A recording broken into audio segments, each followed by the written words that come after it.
हैदराबाद में खबर ईंदा हलो त मांजंद भरिसां ॻोठ हाजी अहमद खान कासकेली में ILO जे सहकार सां समाजी तंज़ीम एम्प्लॉय फेडरेशन ऑफ पाकिस्तान पारां बोर्ड में तबाह थियल घरनि जी नए सिर तइमीर लाइ माली मदद जी मुद में कैश ऑफ वर्क ऐं गर्ल्स स्कूल जे बुनियाद विझण जी तकरीब कोठाई वई। तकरीब में शाह हैदर एजुकेशन सोसाइटी सिंध जे सरवाण doctor Syed Zia Shah, ILO programme in charge Pakistan doctor Faisal, employees federation जे जनरल सेक्रेटरी सैयद नज़र अली ऐं ॿियनि शिरकत कई। उन मौके ते मीडिया सां ॻाल्हाईंदे LO program in charge Pakistan doctor Faisal चयो त असांजे तंज़ीम ॻोठ हाजी अहमद कासकेली जे ॿोर मुतासिरनि जे घरनि जी बहाली कराए रही आहे, जंहिं में ॻोठाणनि खे पंहिंजा घर ठाहिण में पोरे जो अजरो पिणु ॾिनो वेंदो, जंहिं सां इज़त मजरू पिणु नथी थिए। ॻोठ जा 50 घर बहाल कराया आहिनि। ॿारनि जे तइलीम लाइ बंदोबस्त पिणु कयो वियो ऐं बाथरूम जो इंतजाम पिणु कयो वियो। Soomro 3D wallpaper and PVC panel shop दे रहा है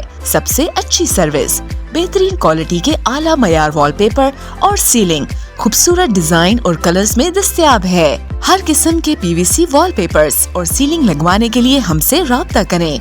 हैदराबाद, कासिमाबाद, लतीफाबाद, जामशोरो, मीरपुर खास और सिंध के मुख्तलिफ शहरों में सर्विस मौजूद है। Soomro 3D wallpaper and PVC panel. राब्ता नंबर रंजन अली सोमरो 0333 370 2516, व्हाट्सएप 0333 370 7886।